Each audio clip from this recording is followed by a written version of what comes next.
If you are new to my channel, do subscribe it and make sure to hit the bell icon so that you would not miss any of my upcoming videos. Hello dear students, welcome to the third part of refraction of light through a plane surface. ये है ना chapter का नाम.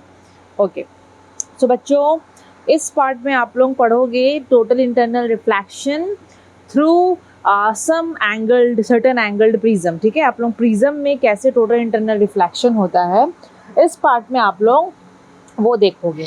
ठीक है, और बच्चों ये चैप्टर कंप्लीट करने के बाद ज़रूर से आप लोग ओसवाल बुक्स का जो क्वेश्चन बैंक है, आप लोग का ये लेटेस्ट एडिशन का बुक है, क्वेश्चन बैंक जो है आपका ये फिजिक्स का, ज़रूर से सॉल्व करना. पहले ये चैप्टर को अच्छे से कंप्लीट कर लेना, बढ़िया तरीके से अपना खुद प्रिपेयर कर लो. उसके बाद इसमें जितने भी क्वेश्चंस दिए हैं, हर एक चैप्टर का मैं बात कर रही हूँ, आप लोग उसको सॉल्व करोगे. मैं इसलिए बोल रही हूँ क्योंकि इसमें बोर्ड्स क्वेश्चन दिए हैं आपका अलग अलग ईयर्स में 1 mark 2 mark 3 mark up to 5 mark.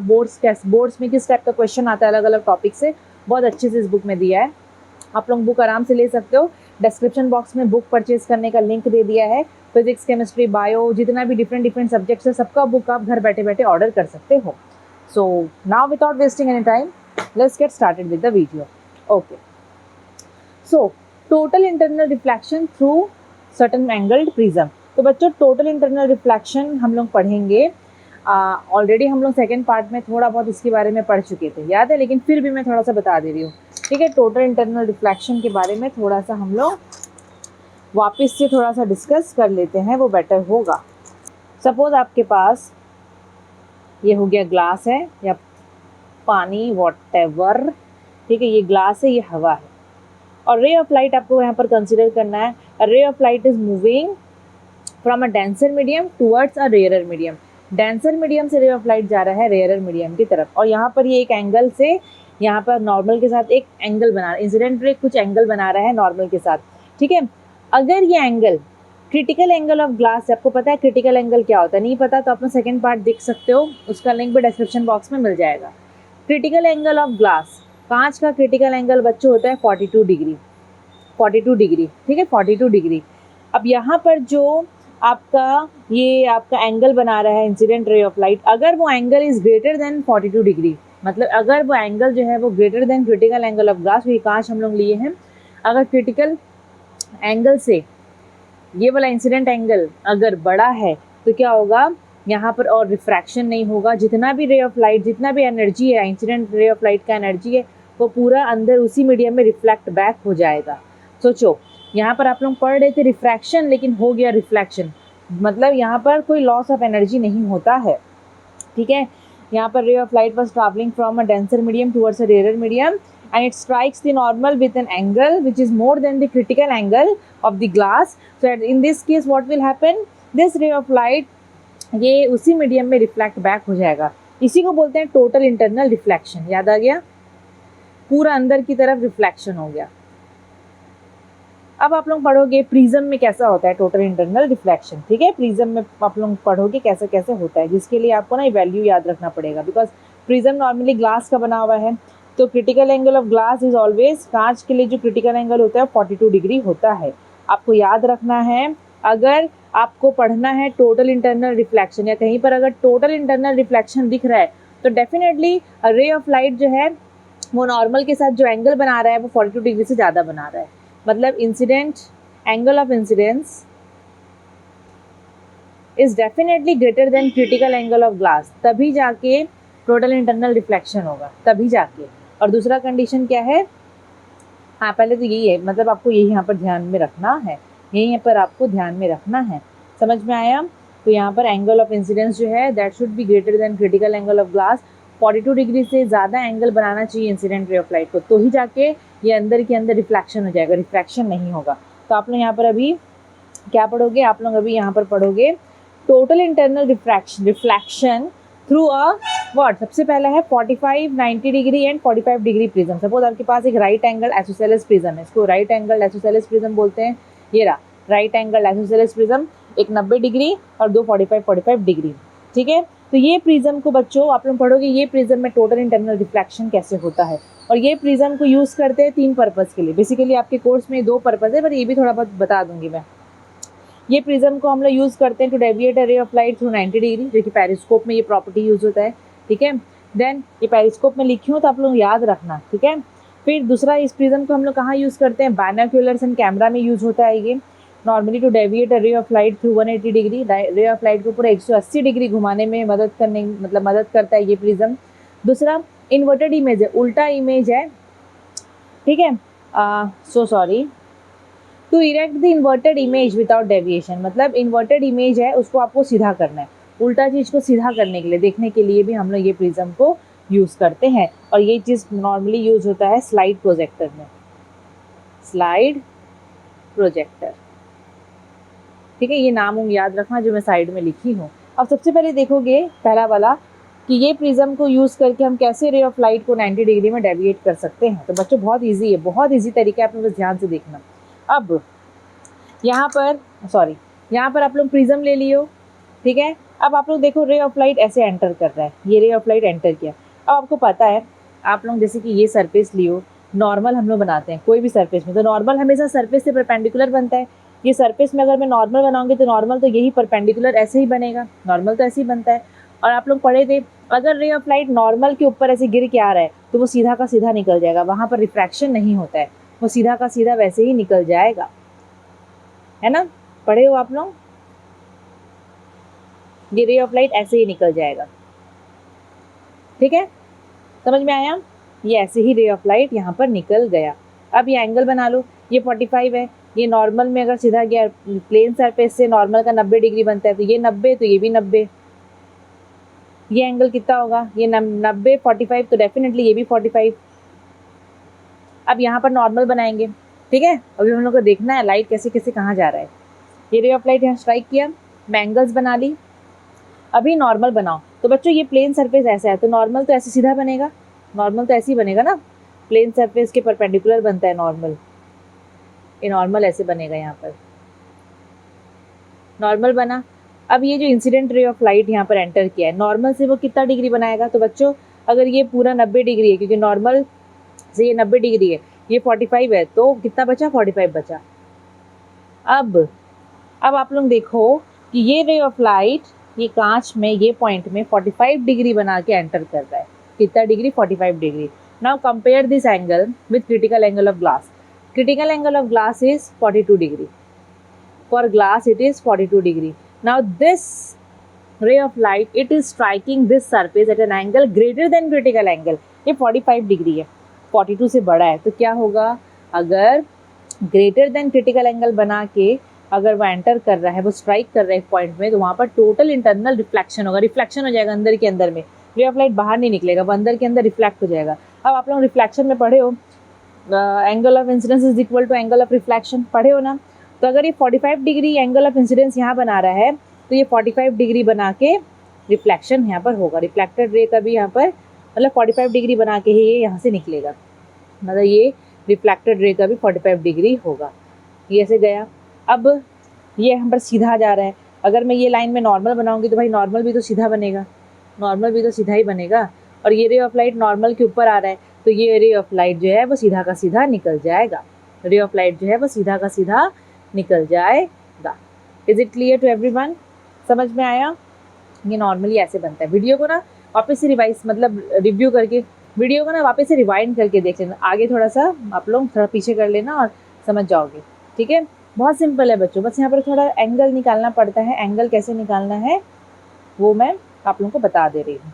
तो अगर इस टाइप से क्वेश्चन आता है तो आप लोग ऐसे दिमाग लगा के करना पड़ेगा, इसमें प्रैक्टिस मतलब आप लोग सोचोगे रट्टा मार ले डायग्राम को, तो रट्टा मारने वाला चीज़ नहीं है, क्वेश्चन थोड़ा चेंज करके भी आता है। तो इस कंडीशन में रे ऑफ लाइट देखो 90 डिग्री घूम गया, ठीक है। नेक्स्ट, और मैं आप लोगों को पढ़ाने से पहले ना ये पेपर में सब बनाई थी, मतलब एंगल वेंगल कैसे क्या है मैं एक बार देख रही थी बना के। अगेन वही है, वही ट्राइंगल है, राइट एंगल आइसोसेलेस प्रिज्म है हमारे पास, मैं ट्राइंगल बोल रही हूँ, प्रिज्म है, और वही 90 45 45 वाला है। और रे ऑफ लाइट अब यहाँ से एंटर करता है, आपके बुक में 2 रे ऑफ लाइट को दिया है, मैं एक ही रे ऑफ लाइट से बता रही हूँ, दूसरा वाला आप लोग कर लोगे। रे ऑफ लाइट ऐसे एंटर किया, अब देखो यहाँ पर परपेंडिकुलर मतलब ये आपका सरफेस हो गया, यहाँ से रे ऑफ लाइट एंटर करा है, नॉर्मल भी तो सीधा ही बनेगा, इसीलिए रे ऑफ लाइट पूरा अंदर घुस गया, क्योंकि नॉर्मल से अगर रे ऑफ लाइट एंटर करता है तो वो सीधा का सीधा निकल जाता है और वो यहाँ पर स्ट्राइक कर रहा है। एक बार यहाँ पर नॉर्मल बना लो, नॉर्मल यहाँ पर ऐसे बनेगा, डेफिनेटली नॉर्मल यहाँ पर ऐसे बनेगा, है ना, नॉर्मल परपेंडिकुलर बनता है टू द सरफेस। अब पहले एंगल निकाल लो, कैसे एंगल निकालेंगे, ये 45 है, ये 90 है, तो ये कितना होगा, 45 होगा। अब ये पूरा 90 है, तो ये 45, तो ये भी 45। अब ये एंगल को देखो, एंगल ऑफ इंसिडेंस को। Now this angle is greater than the critical angle of glass, कांच का क्रिटिकल एंगल से ज़्यादा है, तो यहाँ पर टोटल इंटरनल रिफ्लेक्शन होगा। ये कंडीशन याद रखना, जिसकी वजह से यहाँ अंदर के अंदर लाइट रिफ्लेक्ट होकर चल जाएगा। मतलब अगर 45 डिग्री बना के यहाँ एंटर किया है, तो 45 डिग्री बना के वो आगे निकलेगा, ऐसे 45 डिग्री बना के वो, मेरा शायद थोड़ा सा टेढ़ा मेढ़ा दिखता होगा आपको, क्योंकि प्रिज्म ही टेढ़ा बन गया है मेरे से। तो ये 45 डिग्री बना के ये यहाँ से निकला। अब वो यहाँ स्ट्राइक किया। अब यहाँ पर भी आप लोग एंगल निकाल लो, पहले यहाँ पर आप लोग नॉर्मल बना लो। नॉर्मल ऐसे बनेगा, क्योंकि अगर ये वाला लाइन अगर ऐसा है तो इसके परपेंडिकुलर नॉर्मल बनेगा।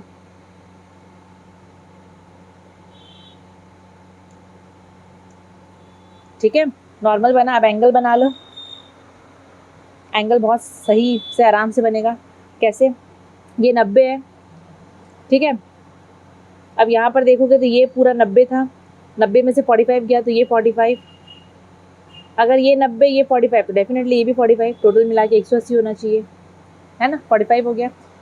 अभी ये नॉर्मल वाला यहाँ पर ये पूरा देखो, देखने से पता चल जाए, ये पूरा 90 डिग्री है, ये पूरा 90 डिग्री है, 90 में से 45 उधर चला गया, तो अगेन ये एंगल ऑफ इंसिडेंस इस केस में हो गया 45 degree, which is greater than the critical angle of the glass.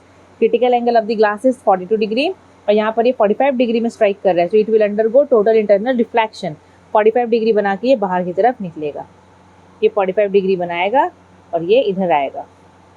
जब ये 45 डिग्री बना के इधर आया, 45 डिग्री ही बना के यहाँ से निकला, तो यहाँ पर जब ये आया तो बच्चों ये पूरा सीधा आ रहा है, मतलब नॉर्मल के ऊपर ही आ रहा है। अगर यहाँ पर आप नॉर्मल बनाओगे इस रे ऑफ लाइट के लिए, तो नॉर्मल तो सीधा ही बनेगा, सरफेस में परपेंडिकुलर बनता है नॉर्मल, तो ये नॉर्मल सीधा ही बनेगा। तो देखोगे तो ये नॉर्मल में ही लाइट गिर रहा है, तो जब नॉर्मल में रे ऑफ लाइट गिरता है तो it will not undergo any type of refraction, वो सीधा का सीधा निकल जाता है। तो इस केस में लाइट पूरा 180 डिग्री घूम गया, इस केस में जो रे ऑफ लाइट है वो पूरा 180 डिग्री घूम गया।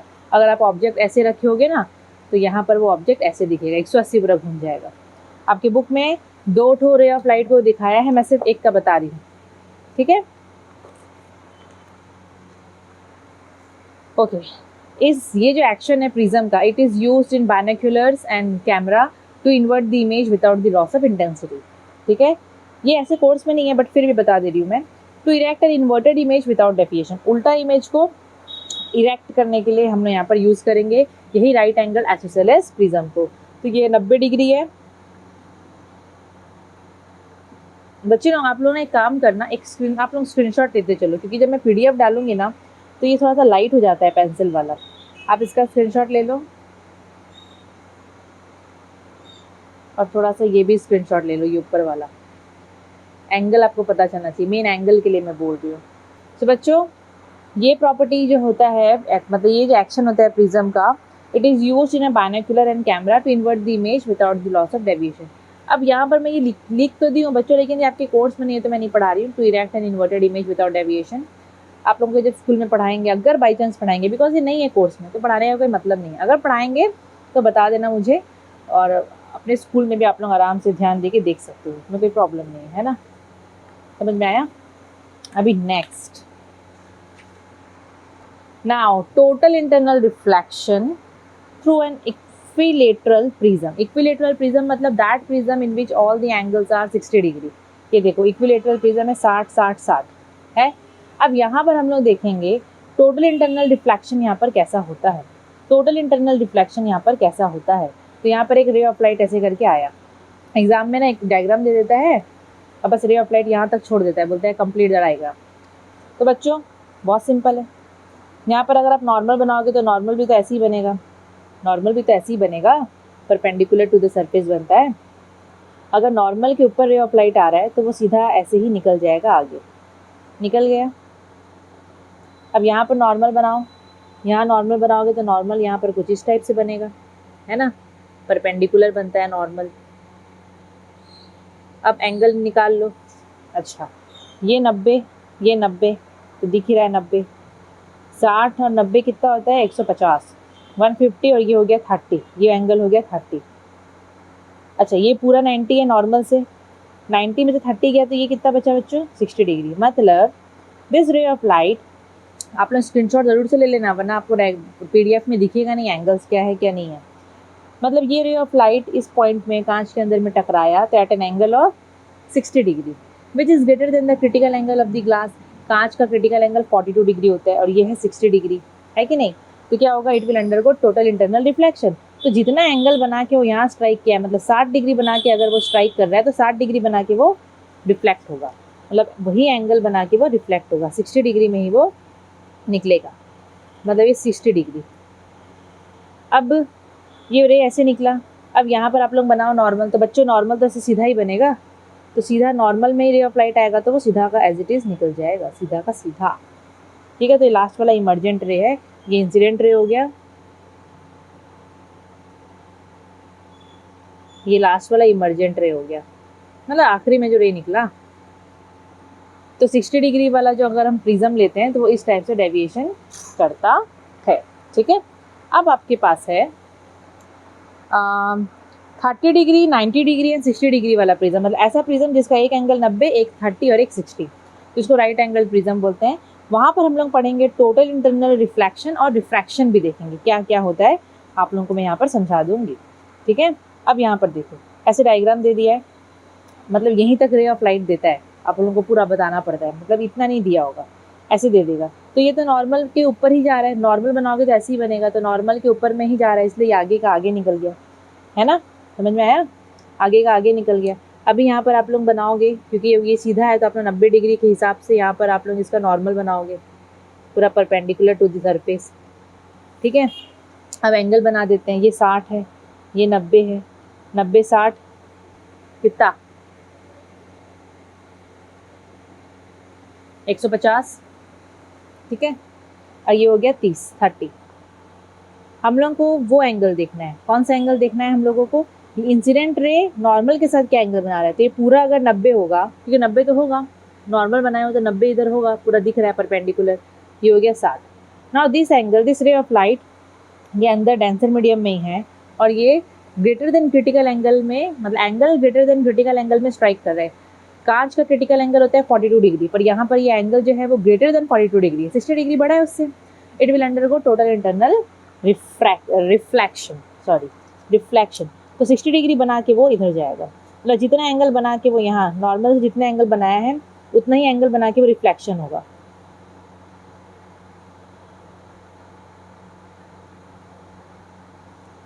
Sixty degree. अब यहाँ पर बनाओ नॉर्मल, ठीक है, यहाँ पर नॉर्मल बनाओ। अब यहाँ पर पहले एंगल निकाल लो, रे भाई क्या है क्या नहीं है, एंगल निकाल लो। ठीक है, ये है 90, यहाँ तक ये 90 हो गया, ये 30, ये अगर 90 है तो ये 60 और ये हो गया 30, इधर वाला एंगल हो गया 30, स्क्रीनशॉट ले लेना, दिखेगा नहीं वरना। ठीक है, ये 30 और ये 30 60, ये पूरा होना चाहिए आपका कितना, अगर मैं इसको 90 को पूरा छोड़ूँ, इधर का एंगल को छोड़ दूँ, 30 और 30 हो गया 60, और कितना बचा आपका, कितना बचा 60 हो गया, कितना बचा रे छोटू, 120 बचा, 120 बचा। ठीक है, 120 बचा, 120 में से बच्चों ये आपको दिख रहा है नॉर्मल के साथ ये हो गया 90 डिग्री, तो ये हो जाएगा 30 डिग्री, 90 और 30 120, है ना, ये हो गया 90 डिग्री, ये हो गया 30। मतलब हम लोग को नॉर्मल के साथ ये कौन सा रे जो है, एरो भी देना ज़रूरी है, एरो देना बहुत ज़रूरी है, दिखना चाहिए एरो से कहाँ क्या निकल रहा है, मतलब ये 30 डिग्री बना रहा है। अब ये जो एंगल है वो आप लोग देखोगे तो क्रिटिकल एंगल से बच्चे लोग छोटा है, क्रिटिकल एंगल 42 डिग्री होता है and this angle is only 30 degree. अगर क्रिटिकल एंगल से छोटा रहता है तो आप लोग पढ़े हो ना क्या होगा, if the incident angle of incidence is smaller than, if angle of incidence is smaller than the critical angle, तो नॉर्मली जैसे रिफ्रैक्शन होता है वो रिफ्रैक्शन होगा। तो यहाँ पर रिफ्रैक्शन होगा कि नहीं होगा, होगा। कैसे होगा, ये देखो, रे ऑफ लाइट इज ट्रैवलिंग, ये चीज़ याद रखना, अगर angle of incidence is less than critical angle of glass for a given pair of medium, तो वहाँ पर नॉर्मल रिफ्रैक्शन होता है। अगर angle of incidence critical angle से इक्वल होता है तो रिफ्रैक्शन होगा लेकिन 90 डिग्री में होगा, और अगर angle of incidence critical angle से बड़ा होता है तो टोटल इंटरनल रिफ्लेक्शन होगा। यहाँ पर angle of incidence is less than critical angle, so refraction will take place. Refraction जो सिंपल रिफ्रैक्शन आप लोग पढ़े हो कि रे ऑफ लाइट जब, क्योंकि ये कांच है, डेंसर से रेयरर की तरफ जाएगा तो it will move away from the normal, normal से दूर होके जाएगा, तो इसको जाना था ऐसे, ऐसे रास्ता से बाहर निकलता, लेकिन रिफ्रैक्शन होगा बोल के ये थोड़ा सा तिरछा होके जाएगा, ऐसे जाएगा, ऐसे जाएगा। समझ में आया? क्लियर हुआ तो? अरे बहुत सिंपल बात, समझे? अब ये दो देख लो, यहाँ पर बोलते हैं कि ये जो 30 डिग्री 90 डिग्री और 60 डिग्री, मतलब ये जो राइट एंगल प्रिज्म लिए हैं, ऐसा भी कंडीशन होता है, ऐसा भी केस होता है जब वहाँ पर टोटल इंटरनल रिफ्लेक्शन हम लोग को देखने को नहीं मिलता। कब? अब जैसे कि यहाँ पर देखो, सपोज एक रे ऑफ लाइट सीधा एंटर कर रहा है, मतलब नॉर्मल के ऊपर में आ रहा है, तो वो सीधा ही घुस जाएगा अंदर, तो वो सीधा ही घुसेगा ना। अगर नॉर्मल के ऊपर आएगा तो no refraction takes place and वो डायरेक्ट सीधा ऐसे स्ट्राइक करेगा। अब पहले आप लोग एक काम करो, नॉर्मल बनाओ, यहाँ पर रे बनाए, इसका नॉर्मल परपेंडिकुलर टू ऐसे बनेगा, है ना, ऐसे बनेगा नॉर्मल, ये नॉर्मल बनाए। अब आप लोग एंगल बनाओ, एंगल बनाओगे तो ये 30 है, ये 90 हो गया, 90 30 120 और ये हो गया 60। अगर ये 60 है, ये पूरा 90 है, 90 में से 60 गया तो ये हो गया 30। Now just consider this angle. Now this angle, मतलब ये जो एंगल ऑफ इंसिडेंस है, ये रे ऑफ लाइट नॉर्मल के साथ 30 डिग्री बनाया है। Now this angle is less than the critical angle of glass. Critical angle of glass is 42 degree, कांच का क्रिटिकल एंगल है 42 डिग्री कांच का, एंड यहाँ पर angle of incidence is less than, smaller than critical angle of glass, so simple refraction will take place। यहाँ पर refraction होगा, यहाँ पर कोई टोटल इंटरनल रिफ्लेक्शन नहीं होगा, अंदर के अंदर लाइट नहीं आएगा, वो बाहर चला जाएगा। तो कैसे होगा? रे ऑफ लाइट डेंसर से रेयरर की तरफ जाएगा तो it will move away from the normal. Arrow बहुत ज़रूरी है, डायरेक्शन बहुत ज़रूरी है। तो यहाँ पर देखो टोटल इंटरनल रिफ्लेक्शन नहीं हुआ। वैसे ही अगर यहाँ कंसिडर करें, सपोज रे ऑफ लाइट ऐसे आ रहा है, ये भी नॉर्मल के ऊपर ही आ रहा है, तो ये वैसे ही एंटर कर जाएगा, यहाँ एंटर किया। अब यहाँ पर आप लोग बनाओ नॉर्मल, नॉर्मल यहाँ सीधा बनेगा, फिर एंगल बनाना, ठीक है, एंगल बनाओ, ये 90, ये 90, ये 30, ये कितना हो जाएगा 120 और ये 60। अब ये पूरा है 90, ये 60, तो ये 30। अब नॉर्मल के साथ ये एंगल ऑफ इंसिडेंस, ये नॉर्मल के साथ कितना है 30 degree, again it is less than the critical angle of the glass. So यहाँ पर जैसे आप लोग रिफ्रैक्शन पढ़ते हो वैसे हो जाएगा। Ray of light is travelling from denser to rare medium, it will move away from the normal, normal से दूर होकर निकल जाएगा। एरो ज़रूरी है, बहुत ज़्यादा ज़रूरी है। अब अगेन यहाँ पर आप लोग एक और कंडीशन देखो, सपोज आपके पास वही राइट एंगल प्रिज्म है 90 30 60 वाला, ठीक है, ये लास्ट है इसका डायग्राम, फिर ख़त्म हो जाएगा। ये वीडियो आपका लास्ट पार्ट है ये चैप्टर का, ख़त्म हो जाएगा, ठीक है। अब यहाँ पर रे ऑफ लाइट ऐसे एंटर किया, वही नॉर्मल के ऊपर ही आया, तो वो सीधा का सीधा आ जाएगा, सीधा का सीधा वो स्ट्राइक करेगा, ठीक है, स्ट्राइक किया। अब यहाँ पर नॉर्मल बनाओ, यहाँ स्ट्राइक किया तो इधर नॉर्मल बनाओ, नॉर्मल ऐसे बनेगा। अब एंगल बनाओ, ये 60, ये 90, 90 60 150, ये 30, ये 30 डिग्री। अभी ये 90, मतलब ये पूरा तो 90 है, ये पूरा 90 है, 90 में से 30 गया तो ये हो गया 60। Now just look at this angle of incidence 60 degree. Normal के साथ जो एंगल बना है वो एंगल ऑफ इंसिडेंस आपको कंसिडर करना है। Now this is 60 degree and it's value is greater than the critical angle of the glass. यहाँ पर क्रिटिकल एंगल का वैल्यू से 60 डिग्री बड़ा है, तो it will undergo total internal reflection. यहाँ पर टोटल इंटरनल रिफ्लेक्शन होगा। तो अगर ये 60 डिग्री में स्ट्राइक किया है तो 60 डिग्री में ही ये टोटल इंटरनल रिफ्लेक्शन शो करेगा। ऐसे 60 डिग्री जितना एंगल बनाया है उतना ही एंगल बना के भागेगा यहाँ से। फिर वो यहाँ लगा, यहाँ लगा। अब यहाँ पर बनाओ, आप लोग नॉर्मल बनाओ, यहाँ का एंगल निकालो, ठीक है, नॉर्मल हम लोग बना लिए। अब एंगल निकालेंगे हम लोग यहाँ पर, ठीक है। अभी बच्चों ये 90 है, ये पूरा 90 होगा, ये 60, तो ये 30, ये 90, ये 120 और ये 60, ये पूरा 90, ये 60 तो ये 30। Now consider this angle 30 degree, क्योंकि ये जो रे ऑफ लाइट है भाई एरो मैं क्यों नहीं दे रही हूँ। नाउ दिस रे of light which is making 30 degree with the normal, now just look at this angle, this angle of incidence is 30 degree and now its value is less than the critical angle of the glass। अगर critical angle of the glass से बड़ा रहता है इसका value, अगर ये 50 रहता 60 रहता मतलब बड़ा रहता तो अंदर के अंदर फिर ये रिफ्लेक्शन करता, लेकिन यहाँ पर इसका वैल्यू छोटा है तो नॉर्मल रिफ्रैक्शन होगा। तो when a ray of light travels from denser medium to rarer medium it moves away from the normal।